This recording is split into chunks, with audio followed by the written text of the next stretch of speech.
What's up, hobby friends? My name is Casey, and this is eBay Miniature Rescues. Today, let's talk about hobbying with a baby.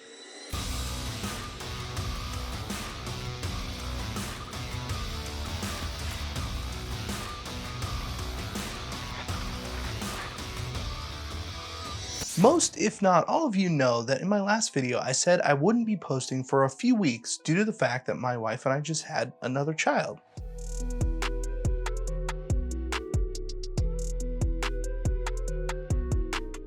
Having a baby in the house is amazing, and we are both feeling pretty good for it only being the first week. And luckily, there has been a little bit of time for me to start working on a series for this channel documenting this time. Can I paint an entire army while the baby is sleeping? Subscribe to find out. No, not really. Well, maybe, but I really want to introduce you to a few projects that I can probably get some work done on while adjusting to the baby. I do actually have 2,000 points of Death Guard models that need to be painted. Not everything is shown here, but it could be fun to actually try and get some of this done exclusively while the baby is sleeping. The army is fully purchased off of eBay and in varying conditions. There are Sisters of Battle ready to go, some kill teams, and a few other random models.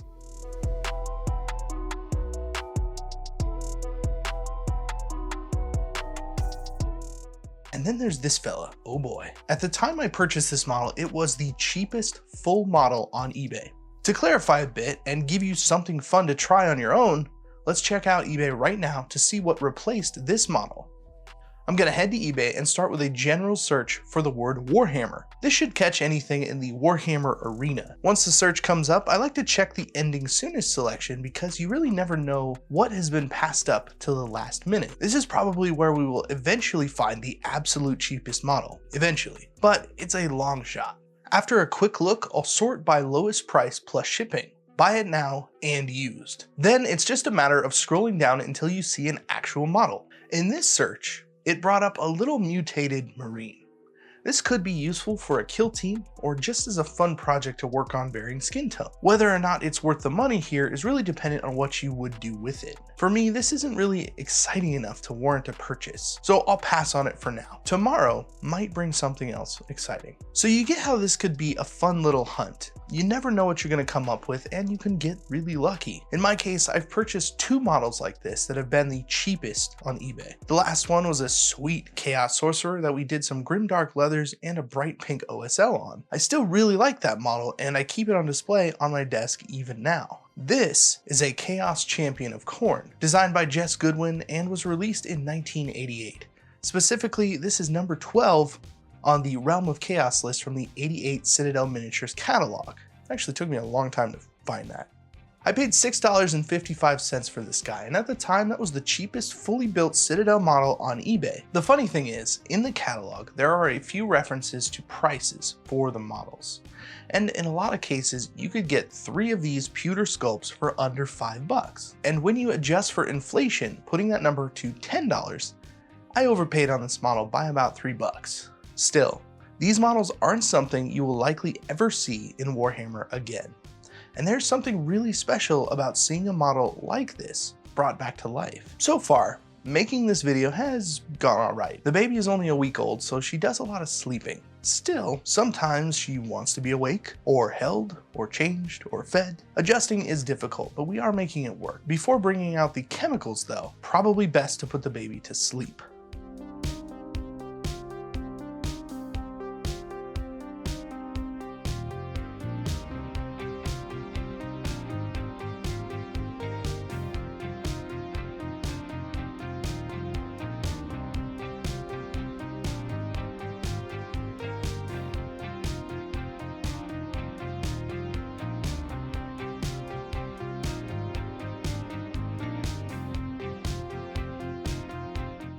The first thing we need to do is strip this model in a sonic cleaner using LA's Totally Awesome, a concentrated cleaner.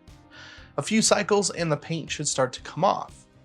Once the paint has been removed, I'll check the model for any flashing or mold lines. Luckily, there weren't too many problem areas.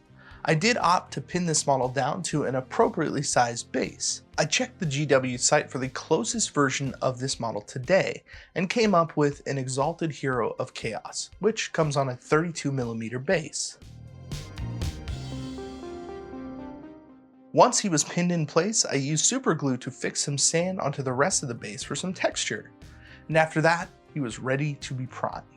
This model is old, and I don't want to overcomplicate the sculpt by trying to be too fancy. So I'm going to start off by applying a dark red from above, mostly trying to get a good overall coverage, but leaving the deepest recesses black. On the shoulder pads specifically, I want a nice gradient from the dark red at the top and almost black around the bottom sides. After the initial pass, I added some brighter orange red into the pot and went over the model again. This time I tried to focus the brighter red on the topmost parts and on the areas that would get a brush or edge highlight later on.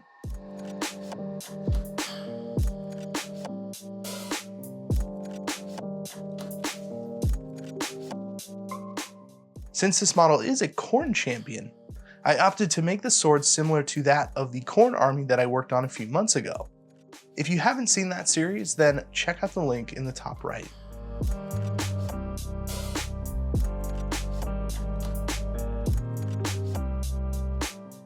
The whole army has a red and blue theme, and it looks really good together, so I couldn't resist adding this little touch on this guy.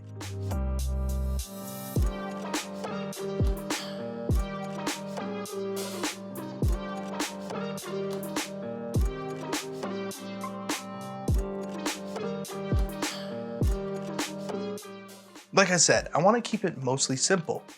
Just show the sculpt off as best I can, so I'll be filling in the metallics with a medium silver. That way, there's a little room to go up for highlights later on.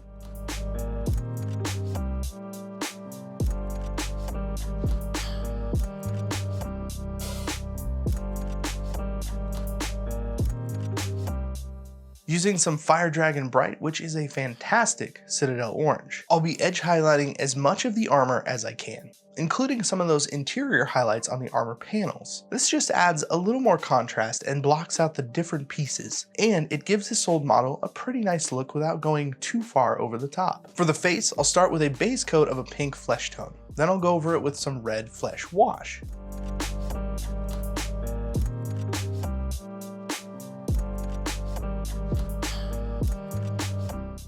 While that's drying, I want to pull out my Tamiya panel liner to give this model a nice boost of contrast. The reason I'm going with this wash instead of something like Nuln Oil is that I want to preserve my colors.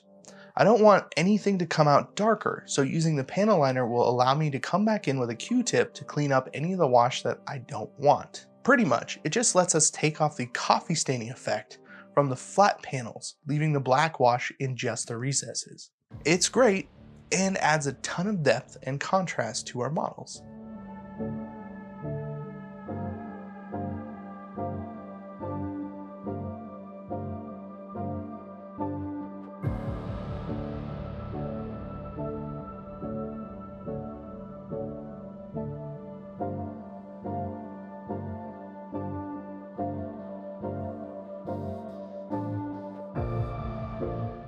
Once all the washes are dry, I'm going to come back in with some of the original flesh tone and layer over the raised detail of the face, making sure to leave the washes in those recesses. I want to bring attention to the face pretty quickly, so I continue to add an off-white pale skin tone to the mix to brighten up the facial features. I put a little drop of white in the eye as well, so I can come back in with a blue glaze and tint that.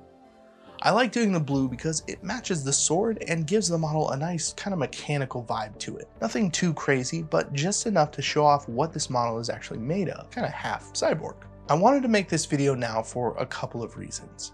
First, the model is awesome and it was gonna happen anyways. Second, I obviously want to show off my kid because what parent doesn't want to do that? She's been a real trooper her first week. Good sleeping and napping, not too much trouble yet. We'll see how it goes, but I'm hopeful for the future, and I'm super excited to at least be attempting to make content on this channel right now. I'm actually considering that army idea too. 2,000 points, but only while she's sleeping? Could it be done? Let me know what you think down in the comments. About the model. This model is really cool. It's just not something you see every day, and especially at a pretty low price point on eBay. Today, it sits on my shelf in anticipation of seeing a game in the near future. Models like this don't need an over-the-top paint job. The sculpts pretty much speak for themselves. One of my favorite things about it is the fact that when you look through the old catalog, these Chaos Champions are all different. Imagination went into each model. They each tell their own story, but are a part of a larger collection. I have a Chaos Sorcerer from a little after this era, but you can see that same kind of imagination in this model too. There's just something about that we don't get to see anymore, and probably something we'll never see from GW ever again. Still, a sweet find on eBay, a little bit of work and some paint, and here we are. Check out this super sweet Chaos Champion.